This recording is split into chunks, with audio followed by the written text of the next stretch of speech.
حلال دے مجھے اے میرے کبریا، دیتا ہوں تجھ کو آستا تیرے حبیب کا۔ الحمدللہ رب العالمین والصلاة والسلام علی سید المرسلین، اما بعد فاعوذ باللہ من الشیطان الرجیم، بسم اللہ الرحمن الرحیم۔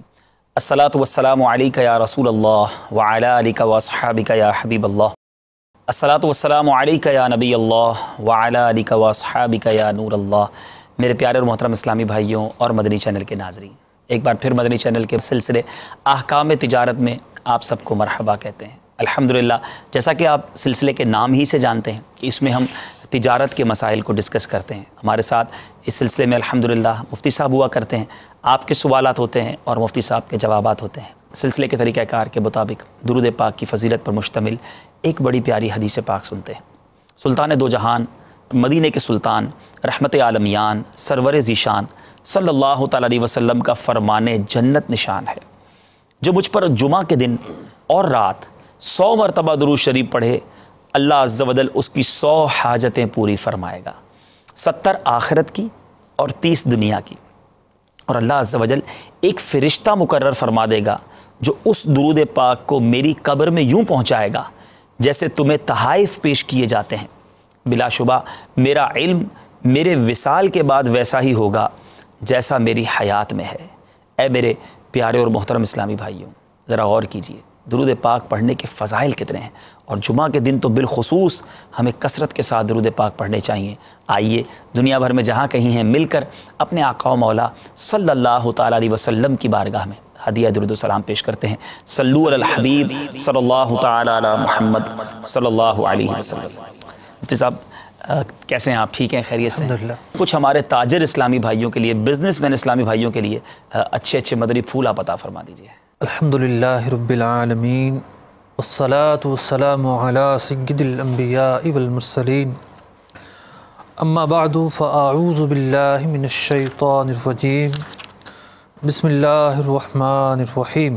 جس طریقے سے ایک تاجر کو تجارت کرنے کے لیے ہماری شریعت مطہرہ نے احکامات دیے ہیں، حلال و حرام کے احکامات، اسی طریقے سے تجارت کے حوالے سے ہماری شریعت نے اخلاق و آداب بھی سکھائے ہیں، ضابطہ اور طریقہ بھی بتایا ہے۔ ہمارے علماء نے 2 طرح کی کتابیں اقتصادیات یا تجارت سے متعلق لکھی ہیں۔ ایک وہ کتابیں ہیں جن میں شرعی احکام ہیں، اور ایک وہ کتابیں ہیں جس میں آداب اور اخلاق ہیں۔ جیسا کہ امام محمد رحمۃ اللہ تعالیٰ علیہ کی کتاب ہے کتاب الکسب۔ تو آپ سے کسی نے سوال کیا کہ زہد کے متعلق کچھ کیوں نہیں لکھا؟ زہد پر بھی آپ قلم اٹھائیں، آپ فقیہ ہیں، آپ نے احکام تو بہت لکھے ہیں، زہد پر بھی کچھ لکھے ہیں۔ تو آپ نے فرمایا میں نے کتاب الکسب لکھ دی ہے۔ تو جو زہد ہے یعنی اخلاقیات، تجارتی اخلاقیات اور تجارتی اسلامی ضابطۂ حیات جو ہے اس پر مشتمل وہ کتاب ہے کتاب الکسب، بہت شاندار کتاب ہے۔ اسی طریقے سے بہت سارے علماء نے ہمارے، دوسرے لفظوں میں یہ کہا جائے کہ تجارت کے اوپر انہوں نے کتاب لکھی، اور آپ نے فرمایا کہ تقویٰ کے اوپر کتاب لکھنے کی مجھے حاجت نہیں کیونکہ وہ لکھ دی ہے، یعنی جو اس پر عمل کر لے گا وہ تقویٰ بھی حاصل کر لے گا۔ سبحان اللہ، سبحان اللہ۔ اب بہت سارے علماء نے لکھا، امام غزالی رحمۃ اللہ تعالیٰ علیہ نے احیاء العلوم احوال قلبیہ پہ لکھی ہے۔ اس کا موضوع تو جو قلبی بیماریاں ہیں وہ ہیں، تو اس میں سے ایک چیپٹر آپ نے تجارت کے حوالے سے بھی قائم فرمایا، اور اس کے 5ویں باب کے اندر دوسری جلد ہے، امام غزالی رحمۃ اللہ تعالیٰ علیہ ایک تاجر کو کیسا ہونا چاہیے 7 نکات بیان فرماتے ہیں، 7 مدنی پھول۔ 2 مدنی پھول میں عرض کرتا ہوں۔ سبحان اللہ۔ امام غزالی رحمۃ اللہ تعالیٰ علیہ نے ارشاد فرمایا کہ ایک تاجر جو تجارت کرتا ہے تو وہ تجارت تو کر رہا ہے لیکن اسے آخرت کی تجارت سے غافل نہیں ہونا چاہیے۔ کیا بات ہے، سبحان اللہ۔ قرآن مجید فرقان حمید کی ایک آیت ذکر فرماتے ہیں،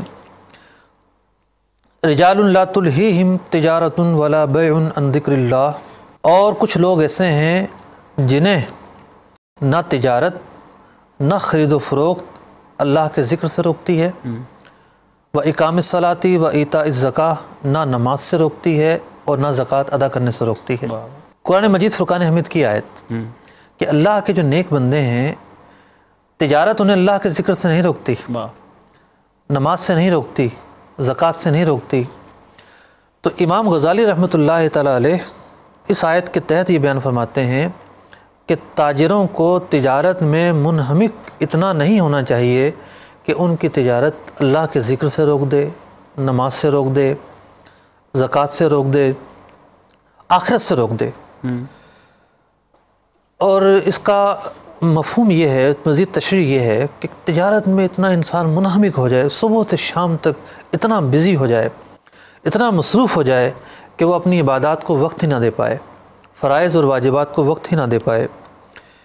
حضرت عمر فاروق رضی اللہ تعالیٰ عنہ تاجروں سے فرمایا کرتے تھے کہ اپنے دن کے پہلے حصے کو اپنی آخرت کے لیے بناؤ، یعنی پہلے حصے میں عبادت کرو، مسجدوں میں ٹھہرے رہو، نوافل ادا کرو، اور بعد والے کو دنیا کے لیے بناؤ۔ امام غزالی رحمۃ اللہ تعالیٰ علیہ نے بڑی ہی پیاری بات لکھی۔ آپ فرماتے ہیں کہ امت کے نیکوکار لوگ جو گزر گئے، یعنی اللہ تعالیٰ کے نیک بندے جو قبروں میں ہیں، ان کی کیا عادت تھی کہ وہ دن کے پہلے حصے کو عبادت کے لیے مقرر فرماتے اور دن کے آخری حصے کو بھی عبادت کے لیے مقرر فرماتے، درمیان میں تجارت کرتے۔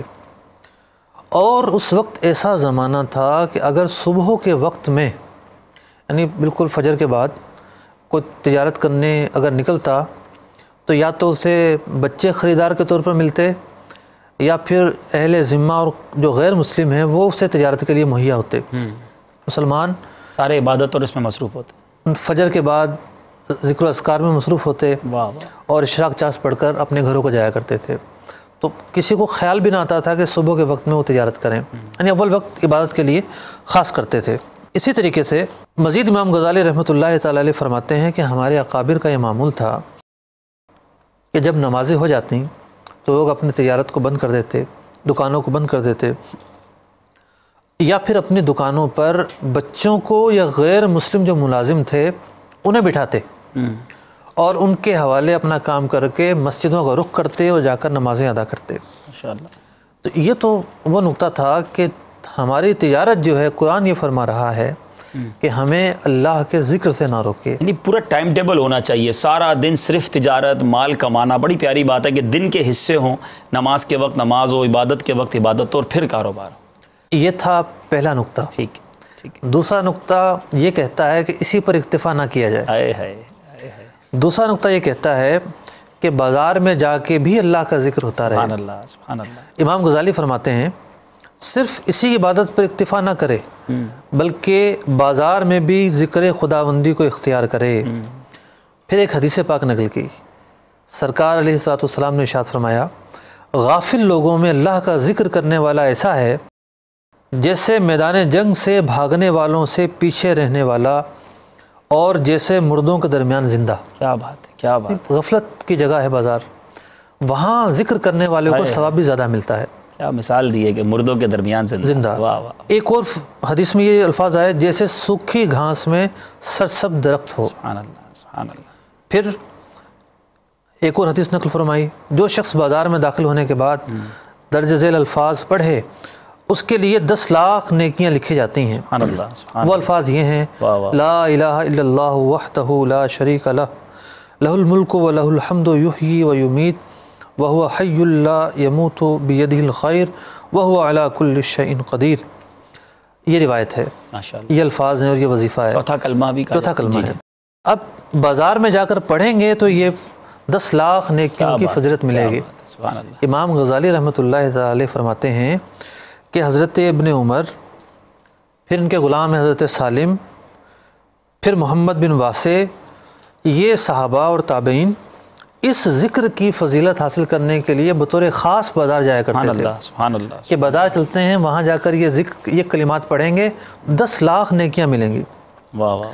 حضرت حسن بصری رحمۃ اللہ تعالی علیہ فرماتے ہیں کہ بازار میں اللہ کا ذکر کرنے والا قیامت کے دن اس طرح آئے گا کہ اس کی چمک چاند کی چمک کی طرح ہوگی۔ واہ واہ، سبحان اللہ۔ اصل یہ ہے کہ جہاں غفلت کی جگہ ہے وہاں یہ اللہ کا ذکر کر رہے ہیں، تو وہاں بھی فارغ اوقات میں اللہ کا ذکر کیا جا سکتا ہے، اللہ تعالیٰ کو یاد کیا جا سکتا ہے، تسبیح و تحلیل پڑھی جا سکتی ہے۔ تو یہ دو نکات میں نے بیان کیے ہیں، یعنی ان کا اصول بزنس کے رولز اینڈ ریگولیشن سے تعلق نہیں ہے، لیکن وہ اخلاقیات ہیں جو بزنس کرتے وقت تاجر کو خیال رکھنا چاہیے۔ اب آپ نے 2 مدنی پھول بڑے پیارے عطا فرمائے، لیکن جو پہلا تھا کہ نماز کے وقت میں نماز اور ہم نے عبادت کے وقت پہ عبادت کرنی ہے، تو یہاں یہ سوال ذہن میں پیدا ہوتا ہے کہ اگر وقت نماز ہو گیا ہے، جماعت کا وقت ہو گیا ہے، تو کیا اس وقت کاروبار بند کرنا ضروری ہے یا کوئی اور ترکیب بھی کی جا سکتی ہے؟ دیکھیے، اصل تو یہ ہے کہ مسجد کی جماعت واجب ہے، ٹھیک ہے، مسجد میں جا کے جماعت سے نماز پڑھنا ضروری ہے۔ ٹھیک ہے، اب وہ کیا طریقہ کار اختیار کرتا ہے، شٹر گرا کر جاتا ہے، کسی چھوٹے بچوں کو بٹھا کر جاتا ہے، اس کے بعد غیر مسلم اگر ملازم ہے اس کو چھوڑ کر جاتا ہے، طریقہ کار اس پر ڈیپینڈ کرتا ہے۔ دکان بند کرنا ضروری نہیں ہے، لیکن نماز جماعت سے ادا کرنا ضروری ہے۔ یہ بھی پاسبل ہے مفتی صاحب کہ اگر دکان میں 4-5 لوگ ہیں تو مسجدوں میں جماعت میں وقت میں فرق بھی ہوتا ہے، 3-4 لوگ ایک وقت والی جماعت کر لیں اور یہ دوسری جماعت میں چلا جائے۔ بازاروں میں واقعی ایسا ہوتا ہے کہ مسجدیں قریب قریب ہی ہوتی ہیں، اور اگر ایسی سہولت ہے تو پھر اسے تاریخ جماعت نہیں کہیں گے۔ ہاں، اور جماعت بھی وہ پڑھ لے اور دکان بھی کھلی رہے تو پھر حرج نہیں ہوگا۔ اسی طرح دوسرا جو آپ نے ارشاد فرمایا کہ مارکیٹ کے اندر ذکر اور اللہ کے ذکر سے غافل نہ رہے، تو اس سے مراد کیا ہے؟ یعنی یہ چوتھا کلمہ ایک بار پڑھ لینا مراد ہے یا اس پورے پیریڈ میں جو مارکیٹ میں گزر رہا ہے؟ چوتھا جو کلمہ ہے یہ تو اس کی تو ایک الگ سے فضیلت ہے، ٹھیک ہے، لیکن یہ ہے کہ ایک حدیث میں فرمایا گیا کہ اللہ سے ڈرو تم جہاں کہیں بھی ہو۔ امام غزالی نے آگے جا کر یہ کلام کیا ہے۔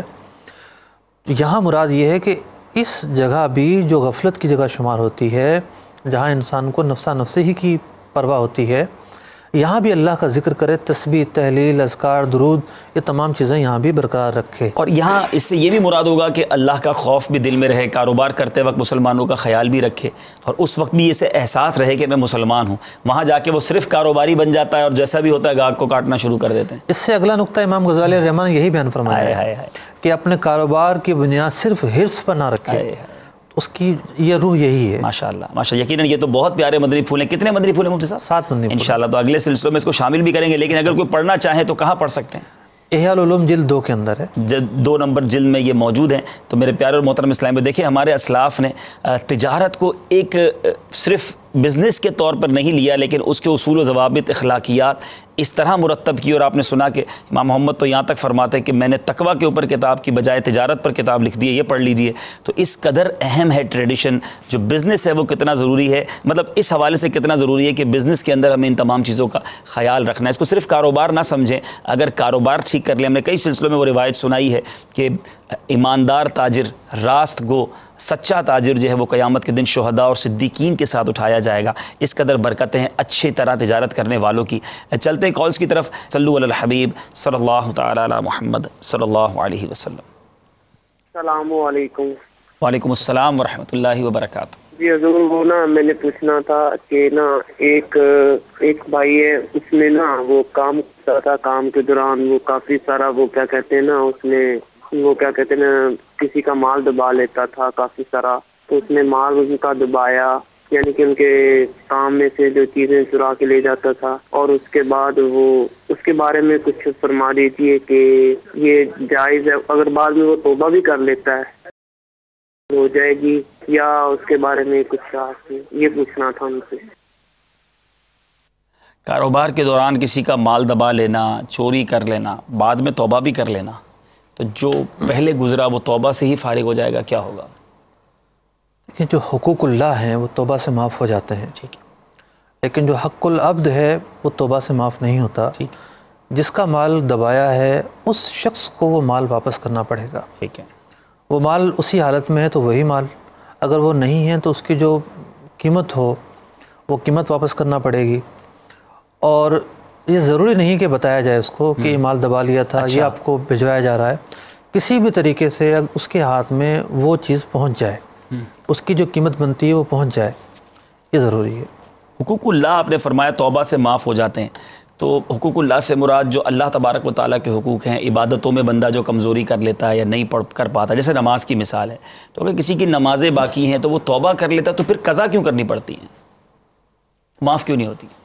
دیکھیے، حقوق اللہ کی بھی تقسیم ہے۔ ٹھیک ہے، کچھ حقوق وہ ہیں کہ جو انسان گزر جائے تو اس کے ذمہ باقی نہیں رہتے. ٹھیک ہے. جیسے مثال کے طور پر سچ بولنا بندے پر حق ہے اللہ کی طرف سے کہ وہ سچ بولے. ٹھیک ہے. اب اگر کسی نے جھوٹ بولا تو اس نے اس حق کی خلاف ورزی کی, اس حق کو ادا نہیں کیا, ٹھیک ہے. تو یہ حق چلا گیا, اس کا موقع نہیں ہے. اب اس کا ازالہ جو ہے وہ سچی توبہ ہے اور آئندہ نہ کرنے کا عہد ہے, یہی توبہ ہے. لیکن کچھ چیزیں وہ ہیں جو انسان کے ذمہ پر فرض کی گئی ہیں, ٹھیک ہے. ان چیزوں کی ادائیگی ہی اصل توبہ ہے. سب سے پہلے ندامت اور اس کے بعد ان کی ادائیگی. یعنی جو نماز قضا کرنے کا گناہ ہے وہ توبہ سے معاف ہوگا, لیکن قضا پھر کرنی ہوگی, قضا کرنی پڑے گی. اچھا, یہاں آپ نے مفتی صاحب بڑی اہم بات کہی کہ اگر کسی بندے کا حق ہے تو اس کو لوٹانا ہوگا. اب کاروبار میں بعض اوقات کسی کی عادت ہوتی ہے ملاوٹ والا مال بیچنے کی. اب اگر وہ ملاوٹ کیے جا رہا ہے تو اس میں یہ ہو جائے گا کہ ملاوٹ کرنے میں اب ملاوٹ کرتا رہا نہ جانے کتنے لوگوں کو اصل مال نہیں بیچا بلکہ ملاوٹ والا بیچا. یا یہ بھی ہو سکتا ہے کہ کسی کی تول میں ڈنڈی مارنے کی عادت تھی, 1 کلو کی جگہ وہ 900 گرام ہی دیتا, اور اب سالوں ہو گئے نہ جانے کس گاہک کے 100 گرام اس نے رکھ لیے. اب اگر وہ توبہ کرتا ہے تو پھر وہ کیسے ان لوگوں کو واپس کرے؟ دیکھیے یہ بہت ہی نازک نقطہ ہے. آپ خود غور فرمائیے کہ ان لوگوں تک ان کا حق پہنچانا کتنا مشکل ہو گیا ہے, اور وہ تھوڑی جو چیزیں اس نے ماری ہیں وہ قلیل ہیں, بہت معمولی مقدار ہے, لیکن اس کا ازالہ کتنا مشکل ہے.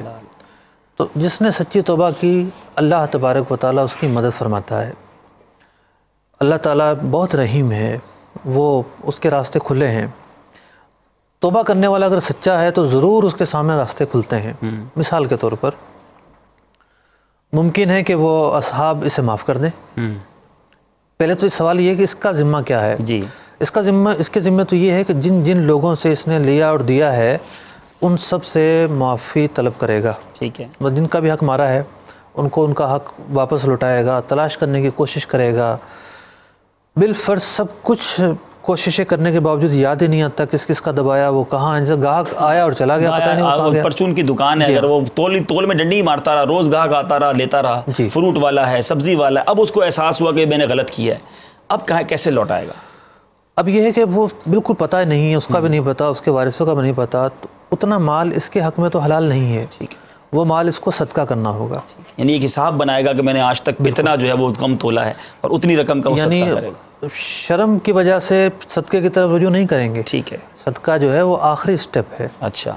پہلے جو 2 سٹیپ ہیں, مالک کو تلاش کرے, مالک کو پہنچائے, وہ انتقال کر گیا اس کے وارثوں کو پہنچائے, یہ دونوں سٹیپ ممکن نہیں ہیں, دستیاب ہی نہیں ہیں وہ لوگ.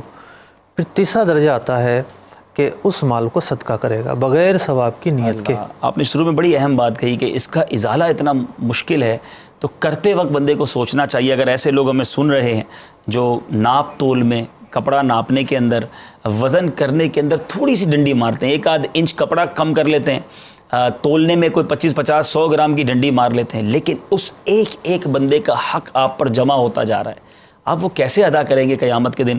اب توبہ بھی کرنے کے بعد کتنا مشکل ہے ایک طریقہ کار. بے شک سچی توبہ کرنی چاہیے, فوراً کر لیں, لیکن اگر جس کی عادت ابھی بھی بنی ہوئی ہے وہ آگے قیامت کے دن کیسے جواب دے گا؟ تو ہمیں بالکل ملاوٹ اور یہ تمام چیزوں میں کم ناپ تول والے معاملے میں نہیں پڑنا چاہیے. اللہ تعالیٰ ہمیں حلال رزق عطا فرمائے اور ان چیزوں سے محفوظ فرمائے. چلتے ہیں کال کی طرف اور دیکھتے ہیں کہاں سے اسلامی بھائی ہم سے کیا پوچھنا چاہتے ہیں.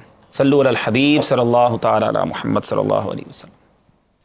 السلام علیکم ورحمۃ اللہ وبرکاتہ. وعلیکم السلام ورحمۃ اللہ وبرکاتہ. مبشر حسین اتاری لاہور سے بات کر رہا ہوں. مفتی صاحب کی بارگاہ میں میرا سوال یہ ہے کہ ہم جرنل آرڈر سپلائر ہیں, مطلب جس کو بھی جو چیز چاہیے ہوتی ہے ہم ان کو ان کی ڈیمانڈ کے مطابق مطلب دے دیتے ہیں یا ان کو بیچ دیتے ہیں. اس میں کچھ کنڈیشن اس طرح کی بھی ہوتی ہیں کہ بندہ کہتا ہے کہ ہمیں آپ پیسے بھجوا دیں, ہم خرید لیں گے, اس کے بعد آپ ہمیں بل دے دیجیے گا, اس کے اوپر کمیشن پہ یا پرسنٹیج پہ ہم ان کو اس طرح کر دیتے ہیں. مطلب بعض اوقات کسی کو ہم ساتھ چلے گئے, اس کو چیز لے کر دے دی تو ہم نے بل لے لیا, بعد میں فائنل بل ایک بنا کے اس میں 10% یا 5% یا 20% ڈال کے اس کو ہم نے بل دے دیا, پھر اس کو چیک آیا وہ ہم نے اکاؤنٹ میں جمع کروا دیا, اس طرح ہمارا وہ کیس کلیئر ہو گیا. تو بعض اوقات ہم پیسے بھجوا دیں, وہ کہتے ہیں جی 10,000 بھجوا دیں یا 20,000 بھجوا دیں یا 30,000 بھجوا دیں, پھر وہ شاپنگ کر لیتے ہیں, اس کے بعد وہ جو شاپنگ کیے ہوئے بل ہمیں دے دیتے ہیں, ہم اس میں سے اپنی 10% یا 5% ایڈ کر کے پھر ان کو اپنا ایک فائنل بل بھیجتے ہیں جس پہ وہ چیک ہمیں ایک ریلیز کر دیتے پہ جو ہمارے اکاؤنٹ میں آ جاتا ہے. تو مفتی صاحب کے بارگاہ میں سوال میرا یہ ہے کہ یہ کرنا کیسا اور اس کے بارے میں کوئی شرعی احکامات ہیں, اگر اس کو کوئی موڈیفائی کرنا یا اس کا کوئی طریقہ فردر وہ کائنڈلی عطا فرمائیں. جزاکم اللہ خیر. السلام علیکم ورحمۃ اللہ وبرکاتہ. وعلیکم السلام ورحمۃ اللہ وبرکاتہ. مبشر حسین اتاری, مرکز الاولیاء لاہور سے تھے. کیا فرماتے ہیں مفتی صاحب؟ جو میں سمجھ پایا ہوں جی کہ مثال کے طور پر ایک کمپنی ہے بہت بڑی, جی اس کمپنی کو بہت سارا سامان چاہیے اور وہ سامان ان کے پاس موجود ہے, ٹھیک ہے, یا موجود ہے یا خرید کے دیں گے, خرید کے دیتے ہیں مارکیٹ سے, لیکن ان کی دکان سے خریدا گیا شو یہ ہوگا. ٹھیک ہے. اب یہ اگر مطلب کہ ریٹ ٹو ریٹ دیتے ہیں اس کو, تو جو بیچ کے لوگ ہیں انہیں نفع نہیں ملتا. تو بیچ کے لوگ اگر یہ چاہتے ہیں کہ ہم خود خرید لیں, خود خرید کر سستا خریدیں, کم پیسوں میں خریدیں, بل پورا یہ بنا دیں اور آگے ہم یہ شو کر دیں کہ جناب ہم نے یہ چیز اتنی خریدی ہے, زائد پیسے وہاں سے وصول کر لیں. جو میں یہ سمجھ پایا ہوں, جو خریدنے والے ہیں وہ کون ہیں؟ ٹھیک ہے. اس کمپنی کے وہ لوگ ہیں جنہیں سامان چاہیے. نمبر 2, وہ براہ راست جا کر کیوں نہیں خرید رہے, آپ کے تھرو کیوں خرید رہے ہیں؟ کیوں خرید رہے ہیں؟ ٹھیک ہے. کیا ان کا مقصد یہ ہے کہ وہ بازار سے سستا خریدیں گے اور آپ سے مہنگا بل بنوائیں گے ٹھیک ہے. اور بیچ کے پیسے جیب میں ڈال لیں گے؟ ٹھیک ہے. اگر ایسا ہے تو یہ ناجائز. چلتے ہیں دیگر کالز کی طرف, دیکھتے ہیں کہاں سے اسلام میں ہم سے کیا پوچھنا چاہتے ہیں. صلو علی الحبیب صلی اللہ تعالی علی محمد صلی اللہ علیہ وسلم. السلام علیکم ورحمۃ اللہ وبرکاتہ. وعلیکم السلام ورحمۃ اللہ وبرکاتہ. میرا سوال یہ ہے کہ جو میں درزی کا کام کرتا ہوں تو کپڑا بچ جاتا ہے, ہم واپس کر دیتے ہیں, لیکن بعض لوگ جو ہے نا وہ پیسے پورے نہیں دیتے, تو کیا ایسی صورت میں ان کا بچا ہوا کپڑا ہم رکھ سکتے ہیں؟ پیسے پورے نہیں دیتے تو کپڑا رکھ لیں, کیا کریں مفتی صاحب؟ دیکھیے اس طرح تو جو دنیا کا نظام ہے دھرم بھرم ہو جائے گا. صحیح ہے.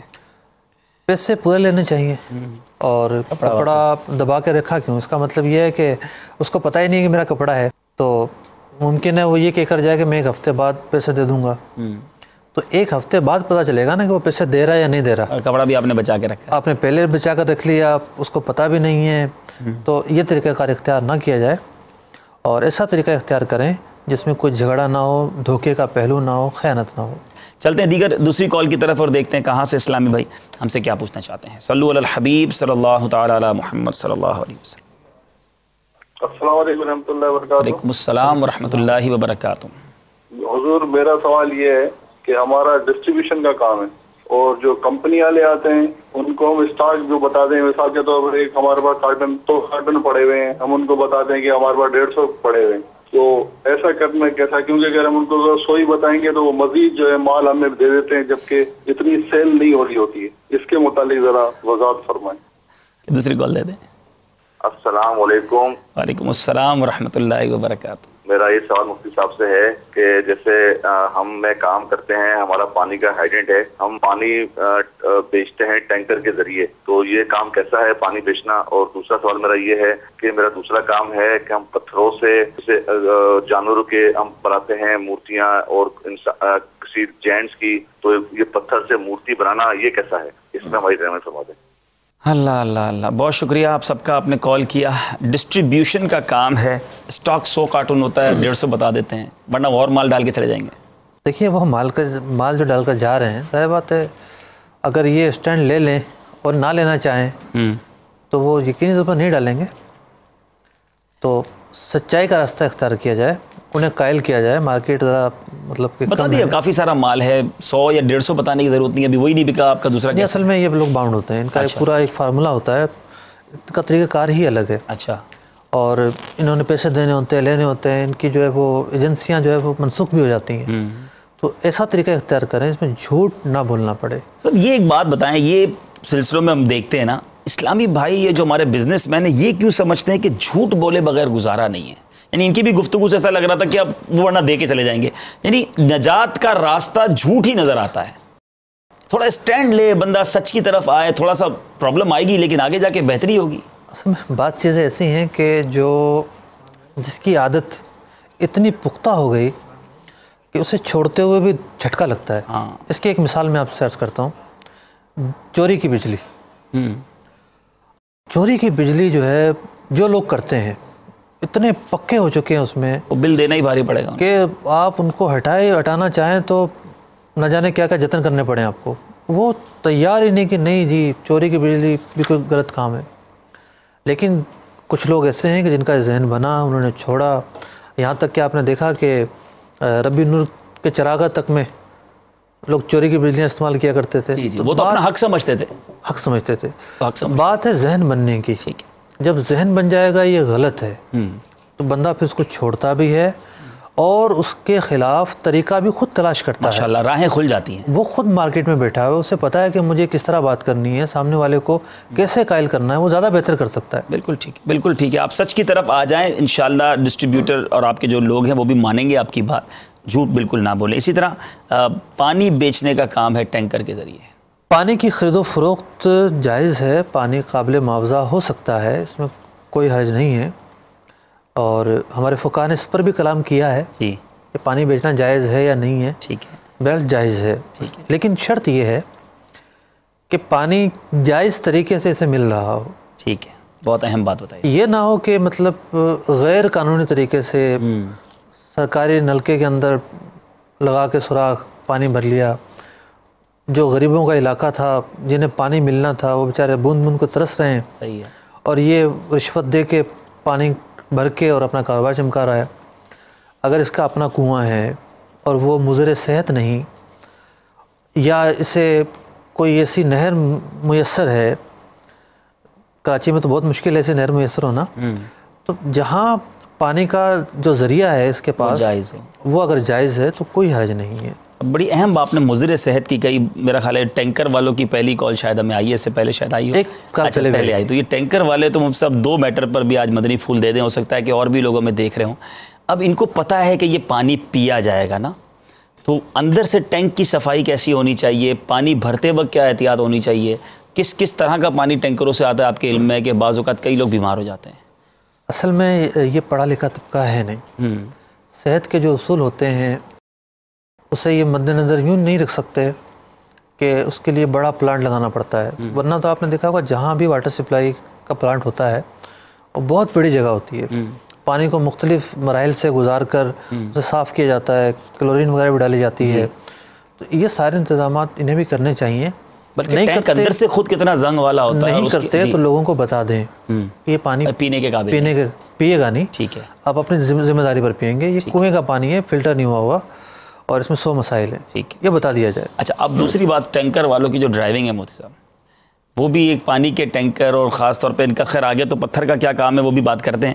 تو ہو سکتا ہے یہ سن رہے ہوں گے اس وقت، اور اللہ کرے کہ اور بھی لوگ سن رہے ہوں. یہ اپنے ڈرائیورز کو اس پر گائیڈ کریں کہ جس طرح خاص طور پہ یہ بڑی گاڑیاں ڈرائیو کی جاتی ہیں. یہ ٹینکر ہے یا ڈمپر ہے، جی یہ 2 وہ گاڑیاں ہیں جو شہر میں داخل ہوتی ہیں، ورنہ بڑی گاڑیاں عام طور پہ شہر میں داخل نہیں ہوتی.